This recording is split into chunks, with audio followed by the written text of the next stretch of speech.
Morning dear students. Gayatri Vidyamandir उच्च माध्यमिक विद्यालय सांसद के यूट्यूब चैनल पर आप सभी का पुनः हार्दिक स्वागत है। आज हम 12वीं क्लास एग्रीकल्चर केमिस्ट्री का पारा पाठ डिस्कस करने जा रहे हैं। जो आपका टॉपिक दे रखा है दूध रसायन डेयरी केमिस्ट्री। इस पाठ पर आधारित आज अपना वीडियो स्टार्ट हुआ है, जिसमें आप देखने को मिलेंगे। कल आपको लास्ट में जाते जाते वीडियो लेक्चर के माध्यम से आपको स्टडी करवाएगा कि दूध की गुणवत्ता का परीक्षण करने में अलग अलग प्रकार के पार्टिकल प्रस्तुत हैं, उनका अलग अलग टेस्ट होता है और उनको अलग अलग माध्यम से अपन करते हैं। वैसे देखें तो ये आपके प्रैक्टिकल का टॉपिक भी और प्रैक्टिकल में भी चैप्टर में भी आपको मेंशन होता है और 5 नंबर के अंतर्गत प्रैक्टिकल के अंतर्गत आपको मेजर पर्सन बनता हुआ दिखाया गया। तो क्या होता है, दूध में अम्लीयता की जांच किस प्रकार से करते हैं, अम्लीयता होती क्या है, किस प्रकार से अपन आइडेंटिफाई करते हैं और काफ़ी चीज़ों को अपन व्यवस्थित से स्टडी करके आपके सामने मैंने को करवाएंगे। तो आज का आपका टॉपिक है जो है आपके क्या, दूध में अम्लीयता का परीक्षण। दूध में अम्लीयता का परीक्षण।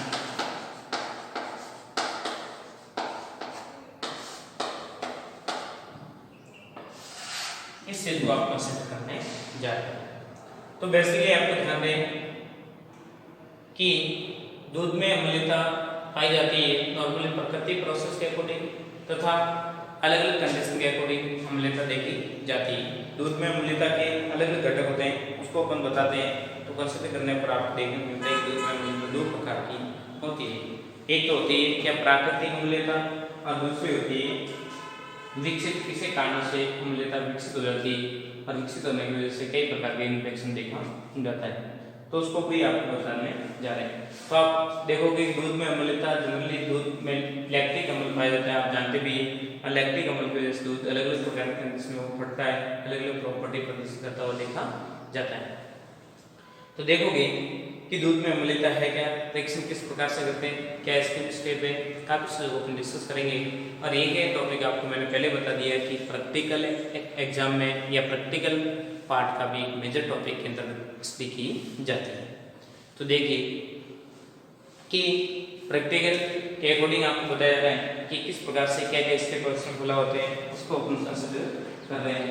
तो देखिए सबसे पहले आपको ये ध्यान दें कि दूध में अम्लीयता 2 प्रकार से होती है, एक प्राकृतिक अम्लीयता और दूसरी होती है शारीरिक अम्लीयता या विकसित अम्लीयता। देखिए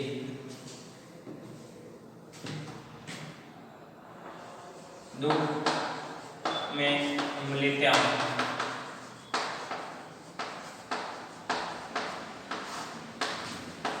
2 प्रकार से या 2 प्रकार की होती है। एक होती है आपके प्राकृतिक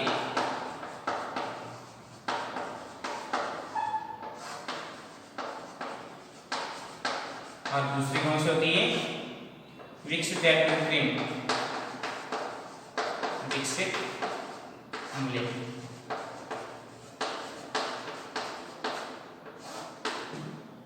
देखिए प्राकृतिक अम्लीयता जनरली मतलब दूध में उपस्थित विभिन्न प्रकार के साइट्रिक अम्ल, दूध में मिलने वाली प्राकृतिक CO2 गैस, अलग अलग प्रकार की गैसों की वजह से या अलग अलग प्रकार के पार्टिकल की वजह से उसमें अम्लीयता देखी जाती है।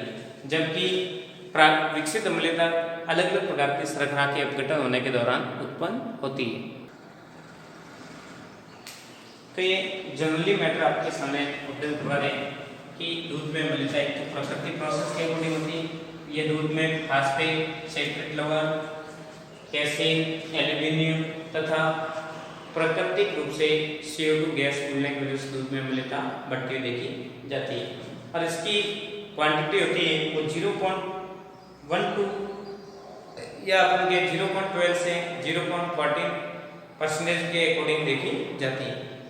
ये नॉर्मली इतनी अम्लीयता होता है, अर्थात दूध एक अम्लीय प्रकृति का यौगिक है या कंपोनेंट है। विकसित अम्लीयता अलग अलग प्रकार के लैक्टोज शर्करा दूध में पाई जाती है और उसके किण्वन के दौरान उसमें अम्लता की मात्रा बढ़ती हुई देखी जाती है। तो उसके किण्वन के दौरान अलग अलग प्रकार से इसकी मात्रा बढ़ भी सकती है और अम्लता जितनी अधिक विकसित होगी उतना दूध जल्दी पड़ता है और अधिक खराब होने की संभावना रहती है। अब देखिए आपके प्रैक्टिकल बेस के अकॉर्डिंग आपको क्या प्रश्न पूछते जाता है, इसी बेस पे आधारित आपको समझा रहा मैं। तो वहाँ पे क्या क्या पॉइंट आपको मेंशन करने, तो आपको दिमाग करें उसमें आपको एक तो उद्देश्य, आवश्यक सामग्री,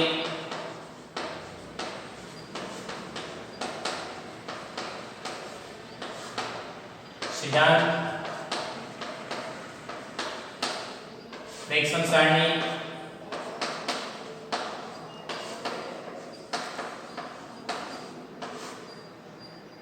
और फिर बाद में परिणाम और सावधानियां। हाल में आपको मेंशन नहीं करनी परंतु आपको सावधानी भी थोड़ी बहुत बरतनी भी है। इन पॉइंटों को आपको दिमाग में रखना है। तो इन पॉइंटों के अकॉर्डिंग आपको कुछ मेंशन होता है। उद्देश्य क्या हो जाएगा, दिए गए अशुद्ध दूध के नमूने में अम्लता की मात्रा ज्ञात करके बताइए। दिए गए दूध के नमूने में अम्लता की मात्रा ज्ञात कीजिए, यह हो जाएगा आपका उद्देश्य। जो प्रश्न होगा वही उद्देश्य। आवश्यक सामग्री क्या हो जाएगा, दूध का नमूना, दूध का नमूना, उसके बाद में अनुमापन सामग्री, अनुमापन सामग्री, अनुमापन सामग्री के मतलब एनएस, फिनाइल शोषक,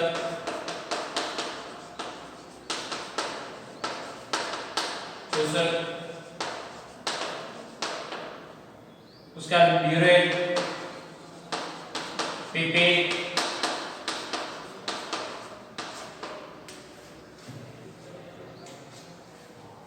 कीप, बिकर, उसके बाद में क्या कहोगे, प्लस,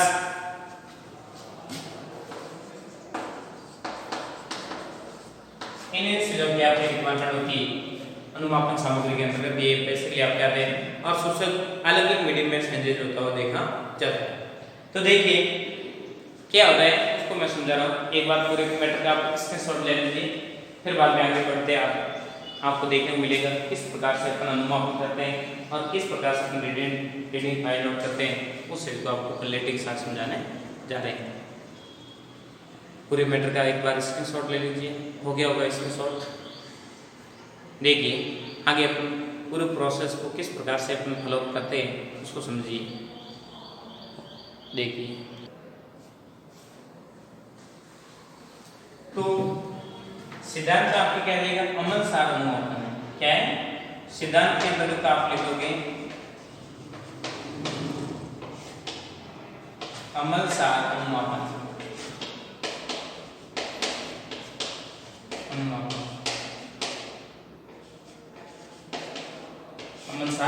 अनुमापन प्रोसेस पर आधारित जितने भी प्रकार की प्रक्रिया से होती है उसके अकॉर्डिंग काम करते हैं। यहाँ पे अम्लीयता कौन प्रदर्शित करेगा, दूध, जबकि सारी कंपाउंड के रूप में आपने क्या रखा है, NaOH। क्या रखा है, NaOH। NaOH भी कितना आपको लेना है,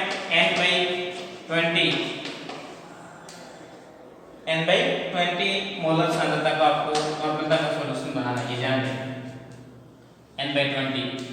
और शोषक इसमें आपके इंडिकेटर होगा वो होगा आपके अमल सार की इंफॉर्मेशन देने के लिए काम आ रहा है।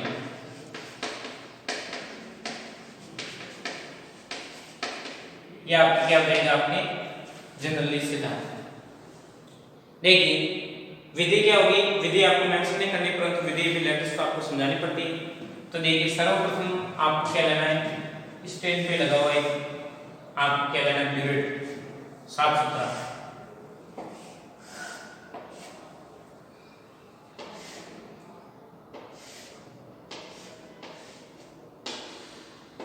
व्यवस्थित लगा हुआ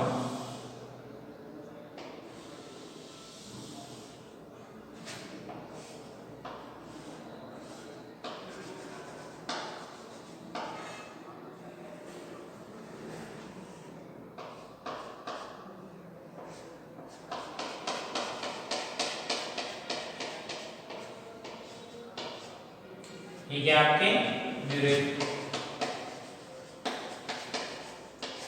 और 10 ml वाली पतली सी लेनी पिपेट, कितने 10 ml वाली,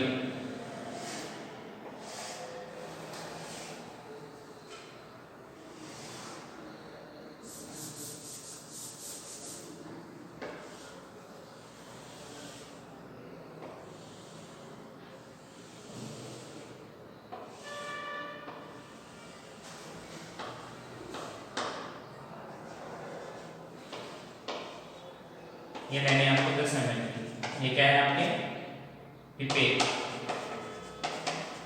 और एक साफ सुथरा ले लो कि ताकि उसके माध्यम से आप आसानी से इसमें क्या करोगे, NaOH सॉल्यूशन डाल सकते हैं। NaOH सॉल्यूशन बीकर में आपने ले रखा है, कितना है N/20। ये सॉल्यूशन इसके द्वारा इसमें भरते हैं, अपन ब्यूरेट में भरते हैं। और यहाँ पे आपने क्या रखा है, पिपेट 10 ml पिपेट की सहायता से आपने एक कॉनिकल फ्लास्क में, इसमें कॉनिकल फ्लास्क में आपने ले रखा है दूध। 10 ml क्या है ये आपके दूध। और फिर बाद में 10 ml दूध में आप क्या मिलाते हैं, 1-2 बूंद फिनोक्सिलिन। क्या डाल दो, 1-2 बूंद क्या डाल दो फिनोक्सिलिन।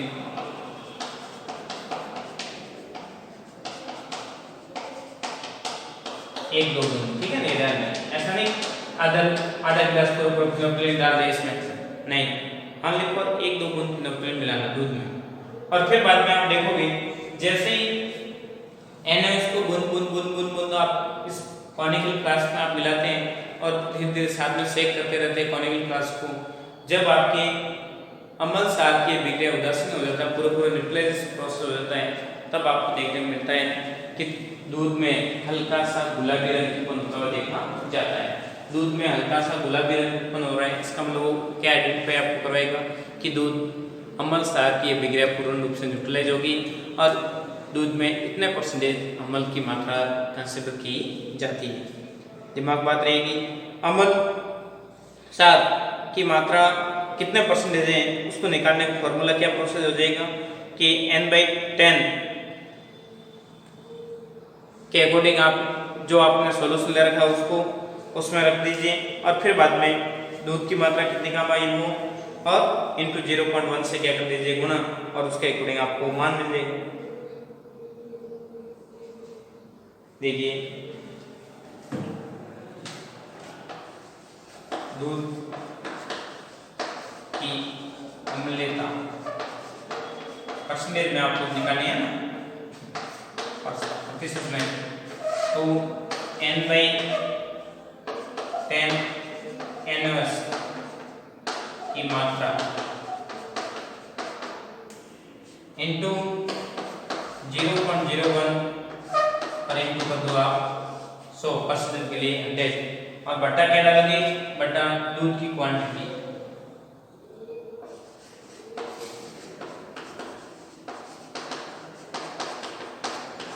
इस फॉर्मूले के बेस के अकॉर्डिंग आप बता सकते हैं कि कितना परसेंटेज आप दूध में अम्लता के गुणधर्म देखे जाते हैं कि N/10 मतलब आपके ब्यूरेट के माध्यम से आप रीडिंग कितनी आ रही वो यहाँ पे ऐड कर लोगे और उसको उससे गुणा कर दोगे और दूध कितना 10 ml और फिर बाद में इसके अकॉर्डिंग आप मान निकाल लेते हैं और साथ में फ्रैक्शन सारणी बनाते हैं। वहाँ पे क्या बनाते हैं, फ्रैक्शन सारणी में नॉर्मली प्रयोग फ्रैक्शन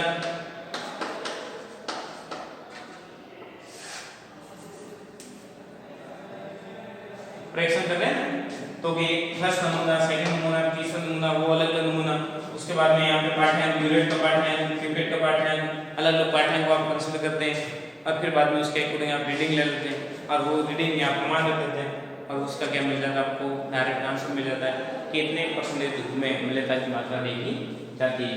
तो इस प्रकार से आप जनरली देख सकते हैं और बता भी सकते हैं कि दूध में अलग अलग प्रकार की क्वांटिटी के अकॉर्डिंग अम्लता साध्यता की मात्रा को कंसिडर करते हैं और ये प्रयोग आपको बोर्ड एग्जाम में कई बार प्रैक्टिकल एग्जाम की दृष्टि से पूछा जाता है। 5 नंबर का प्रैक्टिकल मेंशन के रूप में आपके मैटर है, इसको व्यवस्थित रूप से समझें, स्टडी करें और क्या क्या सावधानी बरतनी उसको भी एक बार कंसिडर कर लेते हैं अपन। देखिए सावधानी कि जिस स्थान पर गंदगी हो वहाँ पर परीक्षण नहीं करें, क्योंकि गंदगी होने पर वहाँ पे CO2 की मात्रा अधिक होती है और CO2 दूध में मिल जाएगा, जिससे अम्लता की मात्रा बढ़ने की संभावना रहती है और प्रयोग आपका सक्सेसफुल होने की संभावना 90% कम देखी जाती है। ध्यान दें। दूसरी कंडीशन, दूध में NaOH का सदैव एक ही बूंद करके डालें और उसे नियंत्रित हिला करें। दूध में आप NaOH डालें, ऐसा नहीं डायरेक्ट एक गिलास NaOH डाल दिया, ऐसे नहीं, बूंद NaOH मिलाना, ताकि उससे आपको आइडेंटिफाई होगा कितने पे आपके दूध की अम्लता न्यूट्रलाइज हो रही है और उसके अकॉर्डिंग आपको विधिवत सही परीक्षण देखने को मिलेगा। ये ध्यान रखें। हल्का गुलाबी रंग उसी सेकंड स्थिर रहता है, इसलिए जो ही रंग में परिवर्तन दिखाई पड़े समझ लेना चाहिए कि अभिक्रिया आपकी न्यूट्रलाइजेशन होगी, उदासीनीकरण होगी। न्यूट्रलाइजेशन प्रोसेस क्या है? उदासीनीकरण अभिक्रिया की अम्ल सार अनुमापन को आप कंसिडर करते हैं और जहाँ पे आपको गुलाबी रंग दिखना स्टेबल हो जाता है वो आपको समझना कि वहाँ पे अभिक्रिया उदासीन होगी। और उदासीन अभिक्रिया के दौरान आपके क्या बनता है आप जानते हैं ना, छोटी क्लास से आप पढ़ते आ रहे हैं। उदासीनीकरण अभिक्रिया क्या होती है?